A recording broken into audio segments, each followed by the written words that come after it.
Alexander, who, of course, doesn't really need an introduction, but you don't get the opportunity to introduce Mary very often, so I'm going to take advantage of that. This is her first inaugural presentation with Perfusion. We are so honored to have her among our Speakers Bureau educators. And I just want to thank you again, Mary. My pleasure.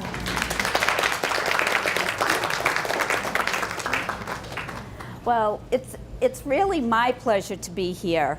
And I want to thank you for inviting me. I feel badly that you have my back. Okay.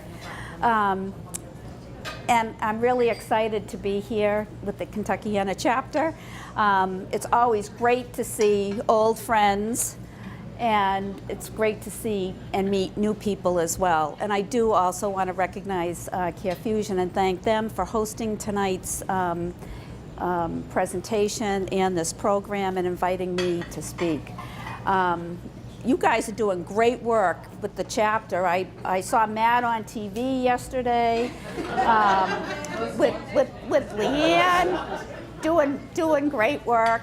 And that's what it's all about. It's us working together. We're certainly looking at wanting to make sure that our patients are getting the best care that they deserve. And I truly believe that as infusion nurses that we do that, and we do it the best way that we can. I'm CEO of INS and INCC, and I am editor of the journal as well, and I think I need to get a new picture for the editorial. You know how we are, ladies, with our hairstyles keeps changing. And these are the rest of my disclosures. This is our objectives for tonight, and you have them on your handouts as well. We're going to be talking about short peripheral catheters. To me, it's almost like one of those things, what's old is new again. Many of us started out putting in short peripheral catheters, and we've had the opportunity of having our practice really advance, and we're doing a lot more other kinds of procedures, placing PICCs. Some of us now are even placing central lines. However, we really need to step back and look at the fact that short peripheral catheters, there are some issues with them, and they still are a device that's used frequently. So we'll be talking about some of the changes that have occurred related to short peripheral catheters, what are some of the challenges for insertion, and then looking at how INS addresses some of the issues as it relates to short peripheral catheters with insertion as well as care and maintenance. So when we're looking at short peripheral catheters, it is the most common device that we use. And the use of it is growing. And in 2012, this particular article said that there was 315 million short peripheral catheters sold in the US, and that's only going to continue to grow. And part of the reason that it is growing is our population is growing. We're living longer, which that's a good thing, I think so, yeah. But also there's a raising morbidity rates as well. So we're addressing all those kinds of concerns that our elderly patients are seeing. And then again, now it's also an alternative to placing central lines. I've heard from some that because you're not getting reimbursed for catheter-related bloodstream infections, then there's been a much stronger push not to place them at all and to be placing more and more short peripheral catheters. While that might be a good approach, it might not be the best approach for that particular patient. So again, that is going to go back to us as infusion nurses looking at assessing and seeing what is the most appropriate device for our patient in order that they get the therapy that that's been ordered for them. And what are some of the perceptions? And I think for many of you, this won't be a big surprise. It may be a review, and also I think it helps as just bringing us back again to be thinking about these things, so that if we're not the ones actually placing the devices, my sense is many of you are teaching others, or people are watching you and how you're doing those procedures. So it's really incumbent upon us that we're doing these procedures properly. But many people view it as very basic. It's a simple procedure. Anybody should know how to be able to put in a peripheral IV, and we all know that that's not the case. And there's also the notion that we've all learned how to place IVs and learn about infusion therapy when we were in nursing school. And I know that that wasn't something that I learned when I was in nursing school, as I try to think back those many years. But, and even today, we're finding that while there may be some infusion therapy being taught, it might be an 8-hour session senior year in nursing school. And we know that the infusion therapy, the specialty practice, is so broad, and there's so many things to know and to understand, that 8 hours is really not enough time. And I also think that there's a lack of awareness and urgency to the risk and invasive nature of placing short peripheral catheters. It's still a device that goes directly into the patient's bloodstream. So as you know, that there are risks associated with that. And I think the other thing too is, for some, and this notion has also changed, that, well, you know, complications, it's just something that happens with infusion therapy. And we know now that that is something that we believe is not a good thing to be thinking about, or even saying that we can prevent complications and minimize any of those risks that our patients can be put at. So when we're looking at infusion therapy outcomes, there's some things we want to be able to achieve, certainly. And one is to improve patient outcomes. We'll be looking at what is the therapy that's ordered. We want to make sure that the patient gets that therapy, and that they either get better, or we can help them through whatever kind of condition that they're dealing with. Another outcome, we want to prevent and eliminate any complications. And when we're looking at these, some of these are clinical areas, as well as looking at the economic element of this as well. We want to decrease patient length of stay. As you know, when you get the line in the first time, we're giving them their meds on time, they don't have complications, we can get them out of the hospital that much faster. Certainly from our healthcare system's point of view, that's something they would like to see, because now you're going to be turning beds over quicker and be able to have more, treat more patients. We want to make sure that we're increasing patient satisfaction. For some, I know that the patient satisfaction scores are very important, and that some institutions use it as marketing pieces as well, to showing that, you know, our patients are very satisfied here, so you want them to come back. Certainly want to decrease healthcare costs. If you have skilled, competent clinicians placing these lines, you're using one catheter, one start kit. You're not having to change your lines as frequently if the patient has a complication, so you're decreasing those costs. And also you want to prevent incidents of litigation. We are a very litigious society in the U.S. Certainly when I've spoken outside of the U.S. and other countries, and many of them, in particular some of the Asian countries, if you go and the doctor writes an order and the nurse will do whatever the doctor writes, even if the nurse doesn't think that it's the right thing. And they don't, they're starting to understand us as far as if a nurse in the US came across an order that he or she felt was not right, that we would question the prescriber of that. However, because we don't want to have any adverse event occur that would cause a lawsuit. And however, outside of the US, many of these other countries, the patients they'll accept whatever kinds of care that they get, and they're not going to be having lawsuits. And you know the cost for these types of incidents can be very, very high.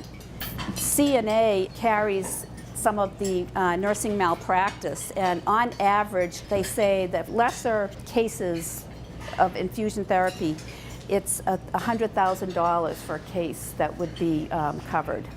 So in 2013, INS, we pulled together a task force, and they were charged with developing a position paper because we felt that we should be able to have some more guidance, or really maybe highlight the areas that nurses need to be aware of when they are putting in short peripheral catheters.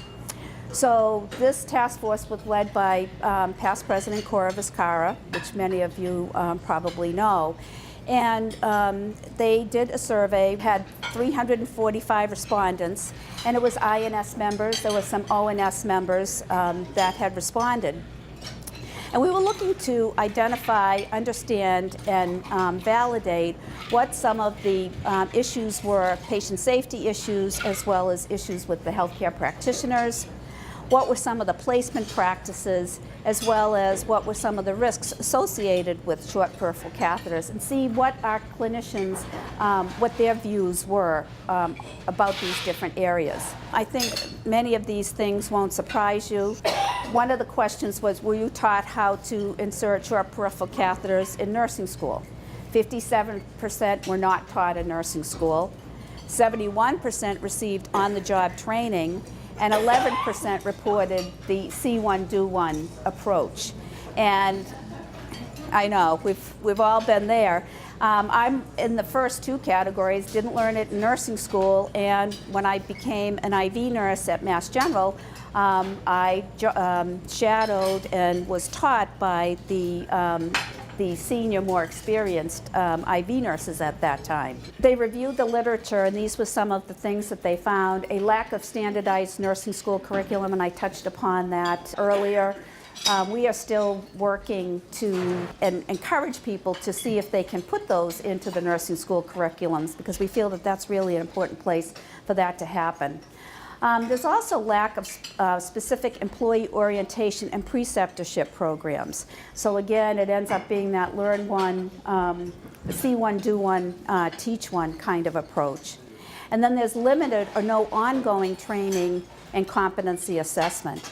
So that's another area that's very key. Not only do you learn it the first time when you become oriented in your new job, but it's that ongoing continued competence that's extremely important, especially, I believe, in light of all the new technology that's out there, and the fact that we really need to make sure that we're using the devices and products the way the manufacturer intends them to be used. What they did also find, too, was a lot of practice variances, poor aseptic or insertion techniques, and I'm sure you've all witnessed that.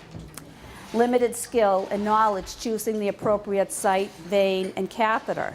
Again, it goes back to assessing. Inadequate and inappropriate use of standard precautions and personal protective equipment. And I'm going to go into a little bit more detail for all of these. Inadequate catheter stabilization, so that there may just be putting on a dressing and really not securing it appropriately. Inadequate patient education, and then incomplete documentation. So I'm sure many of these variances are things that you probably have witnessed many times. So we'll be looking at, there's 5 challenges that I'm going to be talking about related to short peripheral catheter insertion. It'll be the pre-insertion assessment, infection prevention strategies, stabilization, difficult to find veins, and then the occupational blood exposure. So when we're looking at pre-insertion assessment, I think that's key. And I think that's one of the areas in my mind that nurses do a great job at. I think our ability to assess our patients is phenomenal. And we can do a very good assessment in a really quick amount of time. I believe that's one of the areas I think that we do a great job. Certainly, we need to take the time to perform the assessment. And I think that's key, because it does take some time to be looking at the patient's arm, assessing their veins, determining what the catheter gauge would be, what is their venous status, avoiding areas of flexion. I think the other area that's also important too when we're doing our assessing is to listen to the patient and or the family.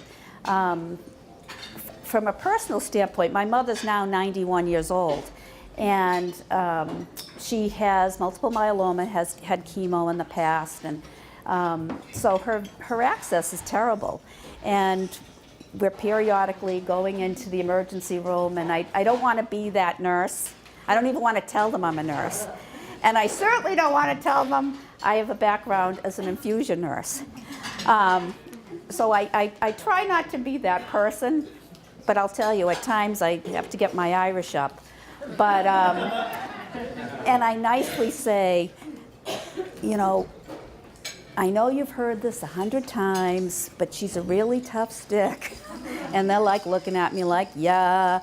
And, I try to say that, use her left arm, not her right arm, and, give all these pointers. Sometimes they take them, sometimes they don't. There are days I want to leave my INS business card there and kind of like pass them out. But I think it's really important that, and I know that we all in this room know to do that, but I think it's trying to, making sure that we're teaching others and being good role models so that our other nurses behind us also see the value in doing that kind of assessment. When we're looking at infection prevention practices, hand hygiene, how many times have we heard this? But it's one of those things that it's important before and after whenever you're placing a catheter. Appropriate skin antisepsis, determining the type of antiseptic agent that you're going to use. There's several that are appropriate to use. The key is making sure you know how to apply it and how much contact time needs to be, or how much time, what the contact time should be.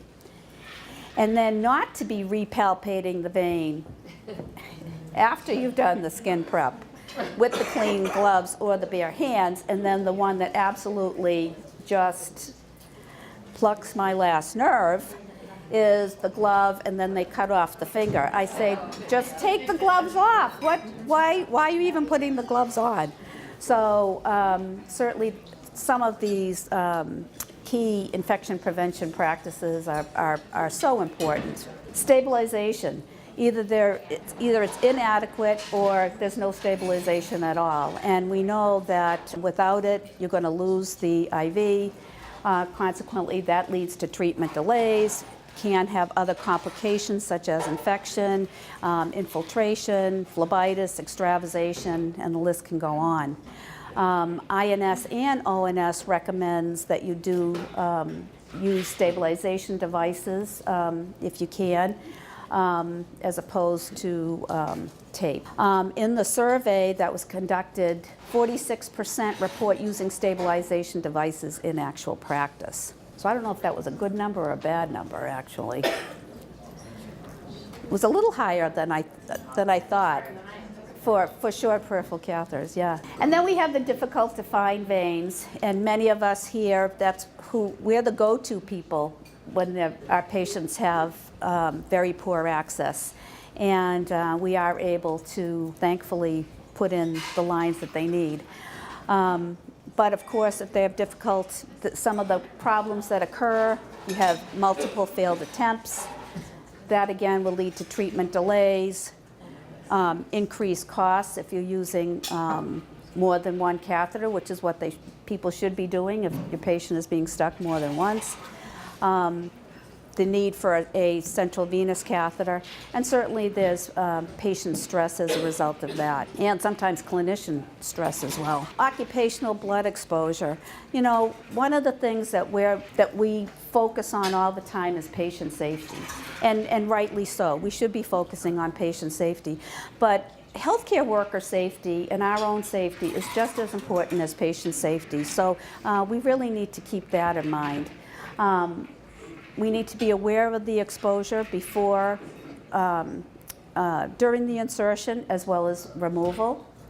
We want to make sure that there's or what happens is there can be inadequate or inappropriate or lack of use of standard precautions and the PPE. And there has been 2 published studies, and they determined that 1 in 2 nurses experience blood exposure due to splash, splatter, or leakage. And that nurses reported not wearing gloves during insertion 10 to 11% of the time. And then again, I wonder, do you count the nurse who takes the finger off, even though you have the gloves on? I don't know if that counts. So INS, we recognized that we wanted to make sure that we were providing some resources for nurses to be able to make sure that they had safe practice when they were placing these lines. So we do have some resources that are available. A few years back, we developed the infusion therapy device selection algorithm, which is on the card deck series that we have. The other 3 are deliverables that came out of this short peripheral task force, and they developed the insertion card deck series as well that has some step-by-step things that you need to look at for pre-insertion, insertion, and post-insertion, because it's not only an issue of placing the line, but it's the care and maintenance after it, because I think that's oftentimes what, and infusion nurses don't think that, but the bedside nurses, sometimes that's not their high priority. They want to get the line in. Now the care and maintenance piece after that, that might be secondary. So it's extremely important that that piece also be addressed as well. So there's on the card deck series, there's pictures of veins of the adult, of the child, and there's a few other things that you can find on that. Pictured here is the checklist, and we had a little tagline for this task force as well: think safety, insert safely. And this you can download off the INS website, and members or non-members can download that. And it's a really good resource, again, relating to pre-insertion, insertion, post-insertion, as well as documentation. And then we did have a webinar that Cora did about the short peripheral catheters. That's archived on the INS website, and that's free to members, and a nominal charge for non-members if they want to view it. And typically we have about, depending on what the topic is, we can have anywhere from 150 to say maybe 300 people actually view a webinar. And for this one, we had over 500 actual viewings when the webinar was presented.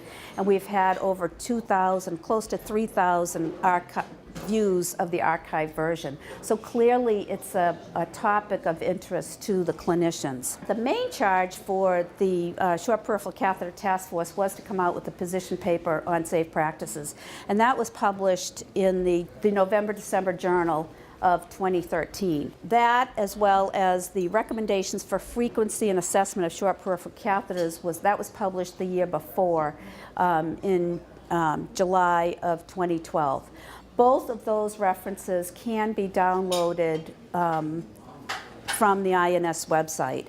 They're really good resources for you and for your coworkers. One of the things we found with the frequency and the assessment, clinicians were looking, they wanted more guidance from the standards as far as how often do you check an IV. And the standards are written more broadly and are not real prescriptive. But we felt that we needed to be able to give more guidance to the clinicians. So we convened a task force, and Lisa Gorski was the chair of that task force. She's also chair of the Standards of Practice Committee. And we got clinicians from across the country and from different practice settings and different expertise, areas of expertise. And they came up and after reviewing the literature to determine what we could recommend as some guidance for you as you are looking to put into practice frequency times for checking short peripheral catheters. Okay, now I just want to talk about the standards, and I'm sure you're all familiar with the standards. This is our latest version. It was published in 2011. There are 68 standards just specific to infusion nursing, and one of the keys is that regardless of your practice setting, the standards need to apply. As a side note, INS is committed to revising these standards every 5 years. And in order to do that, we've already started the revision for our 2016 version. So the 7th edition, the plan is for that to be published in the January-February issue of the Journal of Infusion Nursing.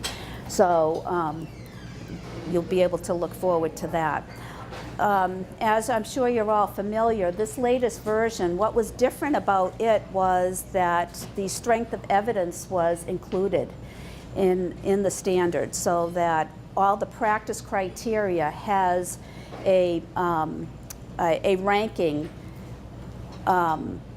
relative to the strength of evidence that would support that statement. As you can imagine, in this particular version, there was lots of areas that we had level 5 evidence, which is more expert opinion, consensus guidelines, those kinds of things, versus level 1, which would be randomized controlled trials. So, but we are finding, though, there's a lot more evidence that's come out since the 2011 version. And so you're going to see some changes and some more real hard data to help support the statements that we're making. So this is what I put in also my shameless plug. For those of you that are doing great work and research and even just clinical studies or just some quality improvement programs, please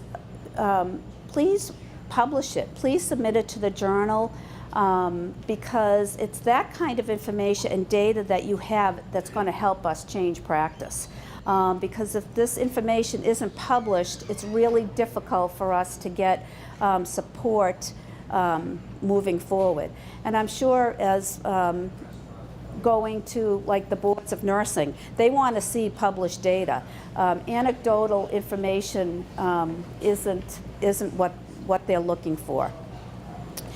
But anyway, one of the standards certainly that applies to not only short peripheral catheters, but any type of infusion therapy, is looking at competence and competency validation. It's important that our nurses are competent in the delivery of care, that we are working within our scope of practice. And it's not only that initial competency, but certainly continued competence as well. That's extremely important that we ensure that we make sure we have. So, needleless connectors.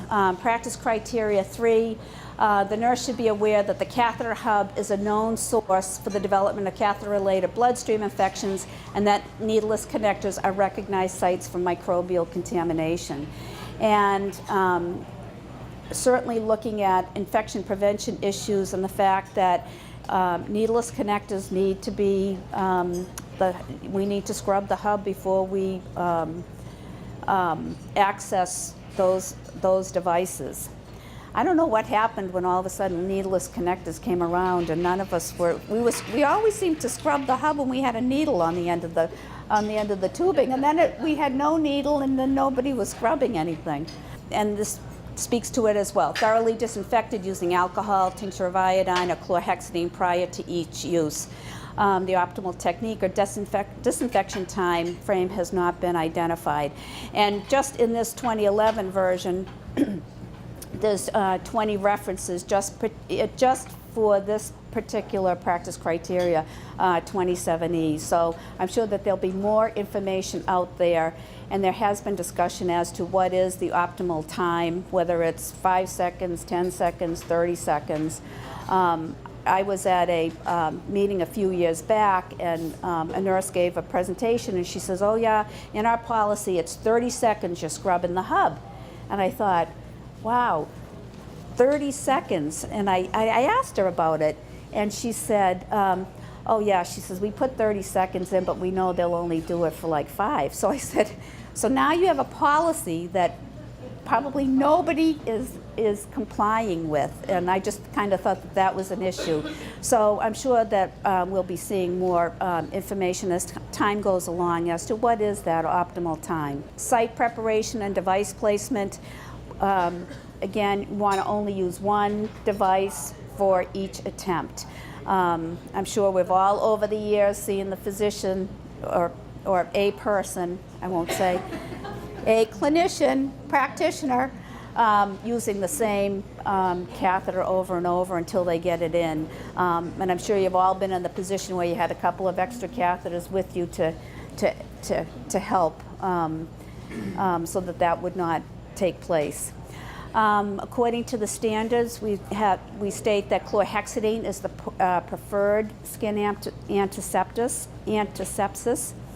But certainly you can use iodine, iota-4, or alcohol. Again, as I mentioned earlier, it's important that the appropriate technique is used for applying the antiseptic, as well as making sure that it dries, and that you're not fanning it and blowing on it and all of those kinds of things. Also, you want to consider using visualization techniques. We've got a lot of technology that's out there that's really helping us do a better job. Again, it's important that we know how to use it.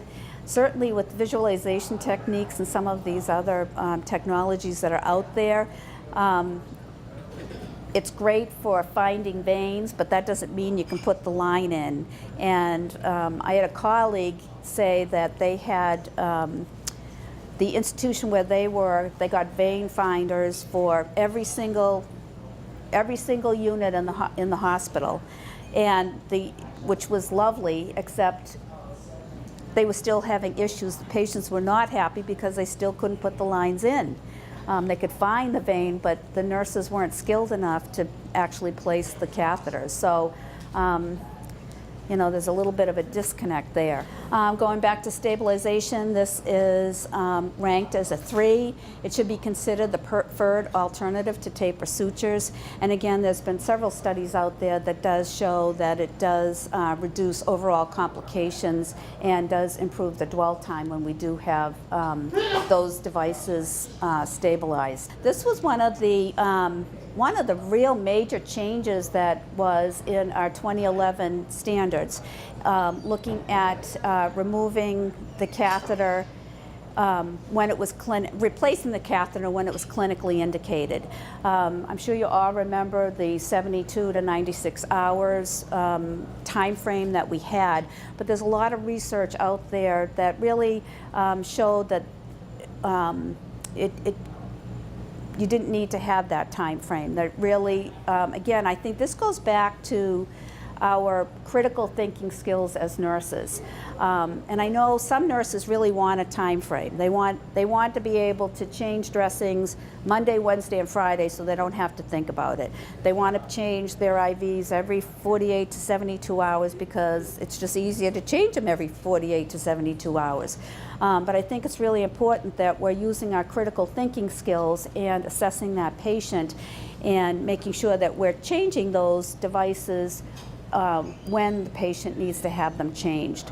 So certainly if there's a complication or if the therapy is discontinued or if it's deemed not necessary. A couple of iterations of the standards, we weren't routinely placing short peripheral catheters in pediatric patients. Again, it goes back to replacing the short peripheral catheter when it's clinically indicated. Certainly these are some of the things that you would be looking at, and I'm sure you're all familiar with it, you know, assessing the patient's condition, the length of the therapy, the type of the device, and there's many references that do support this replacing only when clinically indicated. Flushing and locking. It's amazing. This is a topic that we get questions all the time at the INS office, and we had a couple of staff that aren't clinicians, and they said, well, isn't this something that all nurses know how to do? And we said, yeah, we think they all know how to do it. However, there's still a lot of questions about it. And we all know why, what the reasons are for flushing, certainly to assess patency, to prevent medication incompatibilities, looking at locking when it's the final flush to prevent occlusion. We ended up developing the flushing cards, which are in our card deck series, and people really have found that to be really helpful as far as looking at the particular device, what kind of solution, how much solution they need to use, and the frequency for that. One of the key practice criteria is the use of single-use systems and single-dose vials, as well as pre-filled syringe for flushing and locking. There's been a lot of conversation over the years about infections that have occurred when using multi-dose vials or flush bags in particular in certain situations. ISMP, Institute of Safe Medication Practices, you're probably familiar with that group. Mike Cohen has had a column in the INS Newsline for, oh goodness, I think it's over 20 years now. And this is a huge issue that they've been trying to address. And it's really important that clinicians understand the importance of single-use systems, certainly if they're available. And we look at using the sodium chloride to flush our short peripheral catheters. I'm of the age years ago where I can't even believe we were using 1,000 units of heparin to flush a short peripheral catheter back in the dark ages. And then whenever they said, oh, you can just use saline, we were like amazed. But certainly it goes to technique and knowing what you're doing. But the saline works perfectly fine, as you all know. Where the standards are giving broad statements about what it is you need to do in relation to infusion therapy and our care of our patients, the policies and procedures give us more specific step-by-step instructions on how to do it. So when the last standards came out in 2011, we also revised the policies and procedures for infusion nursing, and we will do the same with the 2016 version. So the 5th edition will come out when the 2016 standards come out. But these are just some of the areas in the standards relative to short peripheral catheters, talking about infection prevention, site selection, placement, site care, and then there is some information there related to addressing complications should they occur. The CDC also has the injection safety guidelines, the one needle, one syringe, only one time campaign. INS is a member of this campaign as well, and this also is addressing single-use vials and not using bags or bottles for multiple patients. And again, the big push to make sure that disinfecting even the vial septums prior to inserting into those and piercing those septums, and the importance of doing that. You've heard of all the different cases that have occurred in different, mainly outpatient settings, where they've had these huge infectious outbreaks that they traced back to, that they traced back to contaminated flushes. So it's really certainly something that can be definitely avoided. So as we're looking at peripheral catheters and assessing whether or not our patient needs it, you know, what is the risks and benefits versus that of a central line. The no routine replacement and rotation, changing when they're clinically indicated. There's more people now starting to use some ultrasound guided placement and finding that has been helpful for them even in short peripheral insertions. And then there's also the need for data collection and looking at, in particular, complications and what kinds of complications and the rates that may occur. Phlebitis, infection rates, just to name a few. Data collection is also very important. We find a lot of data collection certainly within the hospital setting, not as much for short peripheral catheters in the past. I think that has become it's been more noticed and people are doing more data collection. But not only do we want data collection to happen in the hospital, but certainly all the other practice settings where we are practicing, our infusion centers as well as home care. And again, to be able to publish that data really is helpful. We were looking at what was some of the guidance related to the dwell time. I had talked about INS change it to make it clinically indicated.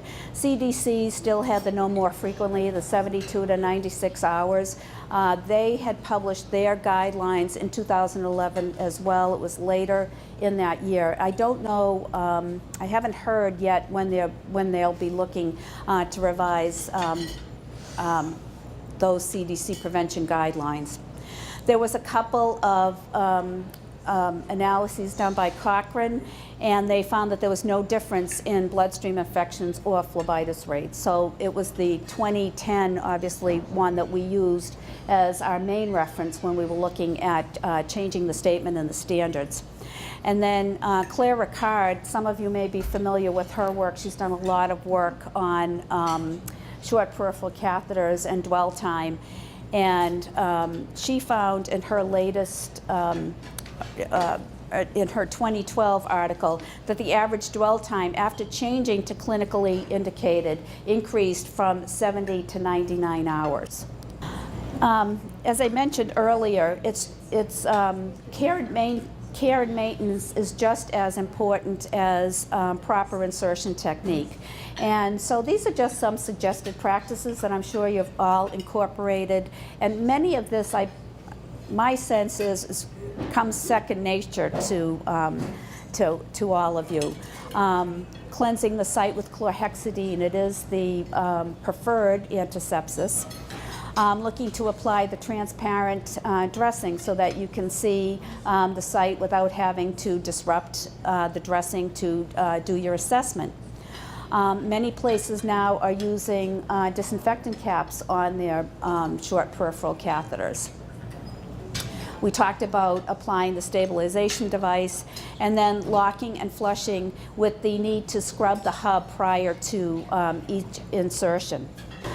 Ongoing education and training is imperative. And I think that's another thing that we do a very good job at as infusion nurses. We're not only educating our patients as to the types of devices they have and helping them understand should complications occur, what they would need to do.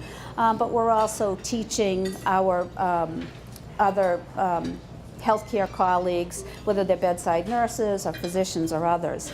And again, wanting to emphasize the safety practices, the infection prevention issues that we talked about, looking at what are the complication risks, phlebitis, extravasation, infection, and really infection from short peripheral catheters does occur. And I'm sure you've all had the terrible, no, I'm not going to say it because now you're all eating.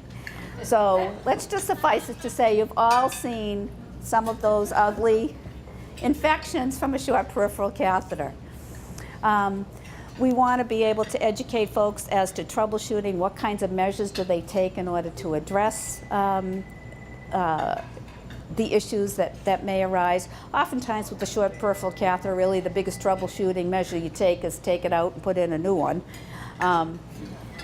There is more technology that's coming out, and I think there's a couple of things when we're talking about technology and how important it is that you do product trials when the products are coming into your facilities, as well as have in-services when you are doing conversions. It's really important that we're using the devices the way the manufacturer intended us to use them. Nurses, we are really, really good at adapting and making things work because we want them to work, but we really need to be using the devices properly. Trialing them and giving them a good chance to evaluate how the product is. I know sometimes it's really tough to change, especially if you've been using a particular device for years and years and years, and now all of a sudden something else has come in. But I encourage you to have an open mind, because maybe what a different product might have might make a difference in your care for your patient. And then certainly the conversion in services. You really, again, need to know how to use the product.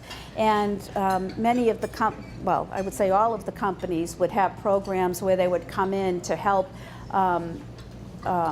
educate the users of a particular device.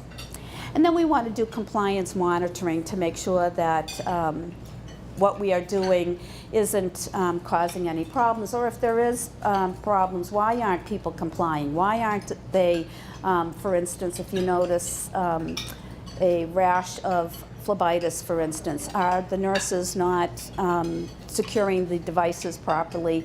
So perhaps they may need to have some retraining and education related to stabilization and dressing of the catheters. Performance measures, we're all looking at outcomes and performance. That's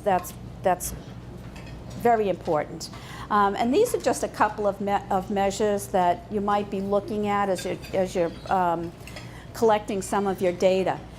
And again, we don't want to, it's all well and good to say, okay, we put in 1,000 peripheral catheters. Well, that's nice, but what kinds of results did you have? Did you have a lot of complications with those 1,000 catheters or not? So these might be some of the things you'd be looking at. For instance, catheter use will decrease due to improved first venipuncture attempt. You've educated the staff. They're well-versed in venipuncture technique, and so that maybe that would improve. Looking at the rates of unplanned catheter removal will be reduced. That might be another area that you're looking at. So that might be related to stabilizing the catheter and good assessment to make sure that you're that those catheters are in place properly. Compliance for catheter removal when it's no longer medically necessary. I'm sure we've all had those times when we just kept the catheter in just in case. But we know now that that's really not best practice at this point. And then certainly looking at making sure we want CLABSI at or near zero. And there's lots of studies that have been out there looking at infection rates and showing that when we're applying all these different principles and practices that we have had some really, really good outcomes, and there's been a lot of published data to support that. I think one of the things is trying to sustain those really good outcomes is sometimes a challenge. So in summary, when we're looking at the prevalence of SPC use, it's imperative that clinicians understand the risks associated with these invasive procedures. And I know all of you here do understand that. For quality, safety, and cost efficiency, the care of the patient with an SPC, it's not only involves the insertion, but the care and maintenance practices as well. And there are some folks looking at and have even done within their own institutions their own sort of bundles for care and maintenance bundles. And then implementation of the standards of practice and guidelines contribute to positive patient outcomes and does help promote best practices. So with that, these are just the references that I use for this presentation. You do all have copies of the slides as well, and I'm happy to entertain any questions that you might have. And I do want to thank you for your attention in amongst having this lovely dinner here.